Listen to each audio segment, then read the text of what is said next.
Is Minneapolis seeing the first signs of a thaw? President Trump says he wants to de-escalate a little bit, while Governor Tim Walz calls the recently arrived border czar a professional, though the terms of any compromise remain elusive in the sanctuary city of Minneapolis. From the opinion pages of the Wall Street Journal, this is Potomac Watch. Welcome, I'm Kyle Peterson with the Wall Street Journal. We're joined today by my colleagues on the Journal's opinion pages, editorial board member Colin Levy and columnist Alicia Finley. A change in leadership for the federal immigration enforcement effort in Minneapolis seems to be starting to make some difference. That's President Trump's border czar Tom Homan, who was given the point position after the awful killing of Alex Preddy over the weekend. Let's start with a clip of Governor Tim Walz describing his recent meeting with the newly arrived Mr. Homan. Tom Homan's a professional, which is a lot more than Bovino and Kristi Noem. But look, I think the thing we said is we're very clear about this, that we need these folks out of Minnesota, and we need justice for Renee Good and for Alex. And those were things that we came with. I think the thing that I'm most concerned about is the tone was different. There was a tone shift. I wish it was because of the horrific shooting that somebody saw some morality, but I think it's probably the press. But with that being said, I'm not interested in a more efficient metro surge. I'm ready for them to get out of here, and I think that's what Minnesotans are talking about. So it was progress. Look, I never got a call from Bovino or Noem. Never. Nothing. When they're coming here, and Tom Homan landed last night, and he called me last night and asked if he could have a meeting, and he was there at 9:00. So, look, I think that's progress. Walz himself also seems to have changed his tack a bit, or maybe it's just my perception of that, writing an op-ed in the Journal on Tuesday. And Governor Walz did not spare the Trump administration for the chaos on the ground in Minneapolis, saying we don't have to choose between open borders and whatever the hell this is. But he also said this: everyone wants to see our immigration laws enforced. He also emphasized that the Minnesota state prison system, according to him, honors all federal and local detainers by notifying Immigration and Customs Enforcement when a person committed to its custody isn't a U.S. citizen. So emphasizing that the state, at least, does work with ICE on prisoners, non-citizens in its custody. And then on Wednesday, sorry, maybe that was Tuesday, and then on Tuesday, President Trump said on Fox that we're going to de-escalate a little bit.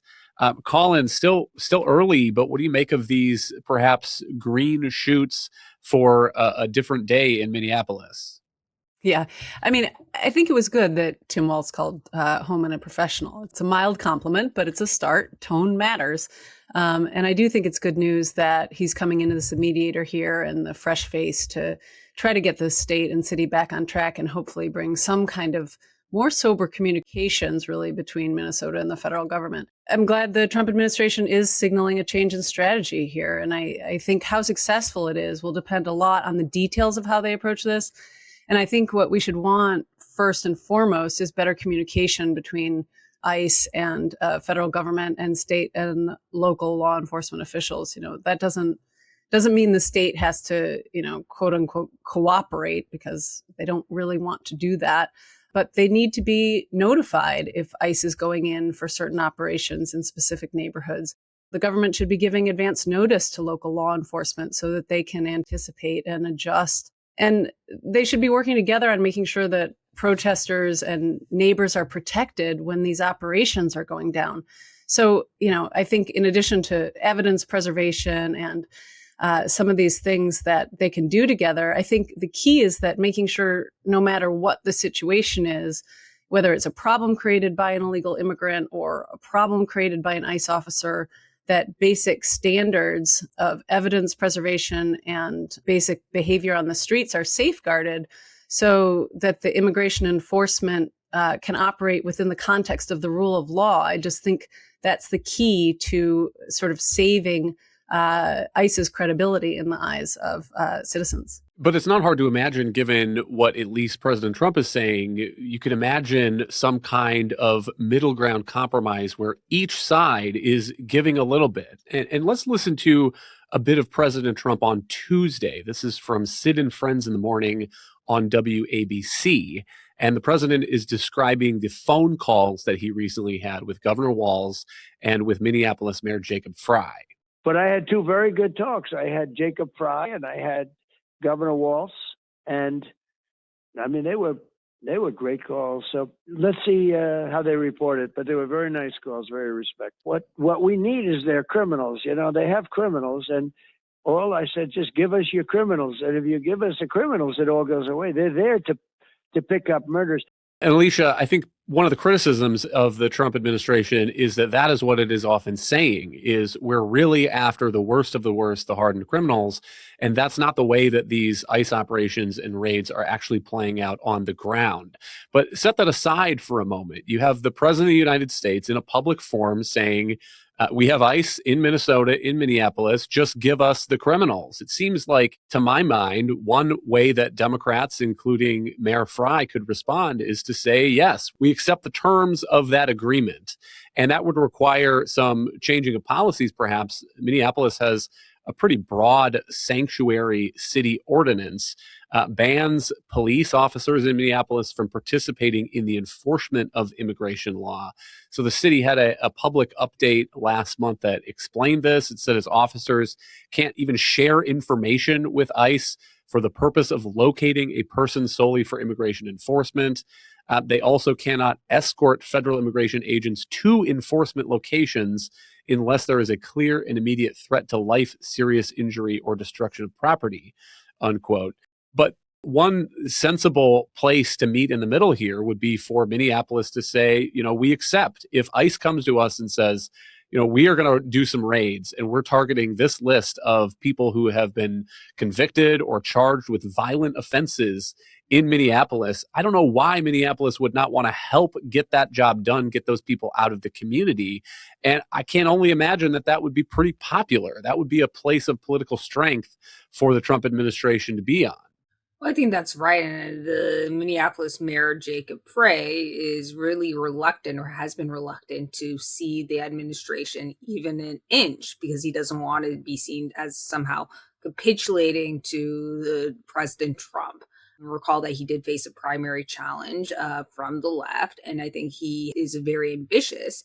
And so any kind of move that would suggest that they are working with the administration, I think he's kind of ruled out. And I think that's a problem both on the Minneapolis level, but also you mentioned the Hennepin County. Why I point that out is because Mr. Walz said in his op-ed that, well, the state does honor detainer requests and is cooperating with ICE. However, when it comes to the local jails, which are managed by the county sheriff's office, they actually have a policy of not assisting and not complying with civil immigration requests from ICE. As a result, you do actually have a lot of criminals who get released onto the streets, even when there are ICE administrative detainers. They want a warrant. And part of this goes back to, the sheriff, the sheriff Dawanna Witt, who was elected in 2022 with the support of Democrats. And again, this goes to electoral politics, and she's kind of been posturing for the progressive base and does not want to be seen cooperating with ICE or President Trump. And I think that's the unfortunate reality of our politics today, that they're so poisoned that both seem to dig in and have a political vested interest in not cooperating with the other side. Alicia mentions the local lockup in Minneapolis that is run by the Hennepin County Sheriff's Office. My understanding is that they hold people there who are awaiting trial, pretrial detention. There's also facilities where people who are given short sentences might serve those rather than in the state prison system. And according to the Hennepin County Sheriff's Office, they say we do not assist with or comply with any civil immigration requests from ICE. They add, in our jail, we do not honor administrative detainers or administrative warrants. Let's listen to Sheriff Dawanna Witt explaining that policy recently. This is from the Adam and Jordana show on WCCO in the Twin Cities. There's not a sheriff, there's not a chief who want murderers and convicted rapists in our communities and harming our communities. None of us want that. But where I would push back with the federal government, those detainers, don't give us any information. They don't say that this is why we want this person. They're very generic. And again, they're not signed by a judge. Now, we know that here in Minnesota that there have been 3, if not 4, sheriff's offices that have been successfully sued for holding on to someone solely based off of a detainer for ICE. What I am asking our federal authorities to do is if you have the probable cause and you want that person and you know that you have the legal authority to deport that person, it would be very helpful if they had got a warrant. If you have a warrant, no sheriff would have any discretion about turning people over to the federal government. You gotta do the work. Colin, a couple thoughts there, and I'm not a lawyer, but let's say there is somebody that is in the local jail there who was picked up for driving under the influence or domestic abuse or something like that, that is a state local crime.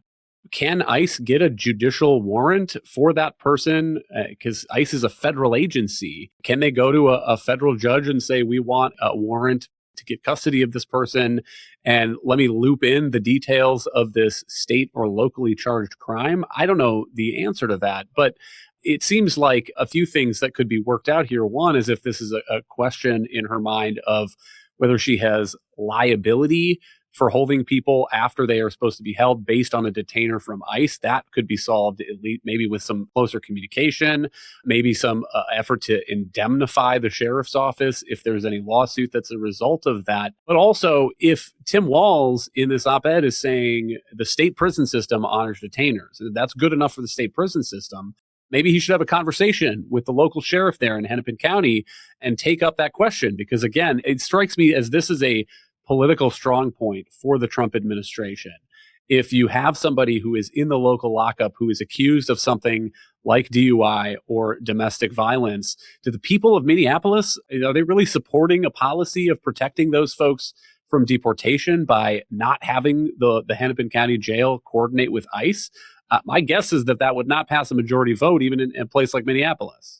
I think that's right. And this has been a key way since the beginning that the Trump administration has been collecting people. You know, when they talk about the fact that they want to be deporting people who are convicted criminals, you know, in addition to those with warrants out for their arrest, the convicted criminals are in the jails. That's where they're getting them.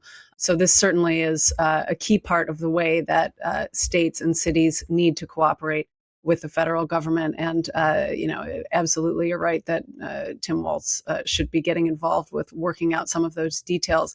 You know, I think Alicia was right in what she said before, that Democrats don't really want to extend any kind of olive branch to the Trump administration here, or even accept small gestures, because they think that, you know, the horrors have gotten to the point that are sort of beyond that. But Trump's call for the Democratic leadership to formally cooperate is key here. It may be the last thing in the world that blue states want to do to cooperate, but they need to disaggregate some of the different actions that they can take so that they target their cooperation to sort of areas where they can help the state residents and minimize friction between local law enforcement and the federal government. You know, certainly that means giving the administration access to illegal immigrants who are convicted criminals in state and local jails. But I think it also means thinking about their role in this as something other than pure obstruction. You know, there's a level of sophistication here where Democrats have to participate in an active de-escalation and not just, you know, throw rhetorical gasoline on the fire. The Trump administration's immigration enforcement push already showing up in the population statistics, notably some new figures this week from the Census Bureau. Alicia, why don't you take us through what the Census Bureau is saying and what's your analysis of the effects? So the Census Bureau every year puts out an annual report on state population and national population growth, as well as state migration trends. This year it was a little late because of the government shutdown, but what it found was that there was big slowdown in population growth on the national level and in most states. Between the periods of July 2024 and July 2025. The population grew by only 1.8 million, which is about 1.5 million less than the previous year. Now, a one-time slowdown in growth wouldn't necessarily be a big problem. And as it happens, the reason why there was this big slowdown was because on net, immigration fell by 1.3 million. And that's because President Biden, at least toward the end, started to tighten the border. If you recall his executive order, and that occurred, you start to see more of an effect of that in the late fall of 2025. And then President Trump came in and effectively shut down the border. You've had almost no illegal border crossings under President Trump. The bigger problem is you've also seen less legal migration, people coming into the country legally, because of various things like the actions that the administration has taken to make it harder to get green cards. Now it's also moving on H-1B visas. It's tried to curb international students from coming to U.S. colleges.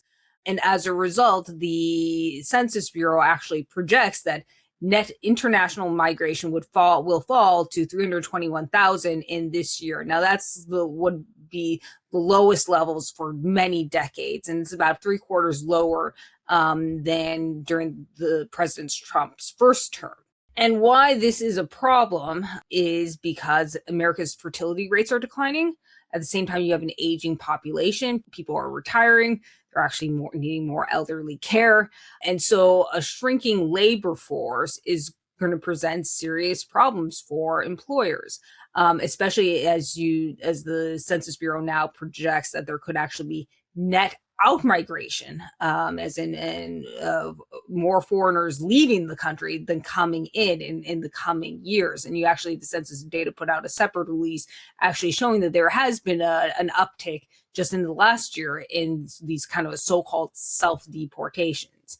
And a shrinking population really isn't a recipe for broad-based or economic prosperity. You don't see many countries with shrinking populations that are really growing economically and have vibrant economies and cultures. And so I think that this really is a wake-up call, alarm call to policymakers at the various levels. Though I do worry that, the restrictionists in the White House, Stephen Miller in particular, are going to cheer the news because, we're ending immigration, and their goal is to get down to zero immigration, whatever the consequences or costs. To underline that, here are a few lines from the Census Bureau's release. It says, currently the estimates of net international migration are trending toward negative net migration. If those trends continue, it would be the first time the United States has seen net negative migration in more than 50 years. And Colin, there are those in the Trump administration who might cheer that, though I wonder sometimes whether President Trump, would be among them, because he has a long history of talking about building a big, beautiful wall at the border and putting a big, beautiful door in it. I think it's a useful distinction here between the illegal flows over the border that we saw under the Biden administration, which are chaotic and harmful in all sorts of ways, and legal processes to let people into the United States who want to come here, want to be part of the American social fabric. On a podcast a couple of days ago, Colin, you mentioned foreign doctors who end up staffing hospitals, often in rural areas where it's hard to sometimes staff them with American physicians who want to go live in those places and treat patients who are living in those places. And so there has been this ongoing debate inside the Republican Party. And it seems clear that President Trump has largely been successful at ending the border flows, securing the southern border. I think he did have a mandate for that from the 2024 elections. Some of the administration think he also has a mandate for mass deportation. We've seen that play out here in Minneapolis and other cities and states. The polling on that seems pretty unfavorable at this point for the president. We'll have to wait and see how much he really intends to pull back or de-escalate there. But then that comes to the next question, which is the border flows stopped. Are we going to have some kind of legislation? Are we going to offer work permits? And I guess, Colin, we'll give you the last word, but maybe that is the next immigration debate. Yeah. I mean, we still want the U.S. to be a place where people want to come, right? I mean, there's no question that contraction of the labor force is a major problem. It's a major problem for American business. It's going to be a problem in specific industries, that we know that rely a lot on seasonal labor, like agriculture, and, that is sort of historically been supported by special visas. It's going to have a real effect on high tech areas where really specialized knowledge is important. And we've been importing a lot of it from countries that tend to produce a lot of mathematical engineering type minds. If those people can't or don't want to come and deploy their talents in the U.S., that's going to be a long-term problem. I also wouldn't discount the fact that this country needs wages and taxpayers to support the federal government and, notably to support programs like Social Security that rely on current payments to support retirees. If you have a shrinking labor force, you're going to see a lot of different layers of disruption within the U.S. economy in the medium and long term. And I just say, I think we need to talk about the end game. I mean, I think it's important that the Trump administration gets some kind of clear picture about what's the end game. At what point does this roving deportation caravan stop? We go to Chicago, Minneapolis, where else are they planning to go? And at what point do they consider the mission accomplished? The Department of Homeland Security did this ridiculous post earlier this week with this picture of a pristine white sand beach and this translucent turquoise wave cresting with this subtitle, this is what the U.S. would look like after 100 million deportations. What? I mean, the U.S. doesn't have 100 million immigrants, so are we planning to start deporting citizens now? I mean, what is that? I think there just needs to be some clarity about what the point of this is and at what point it's mission accomplished.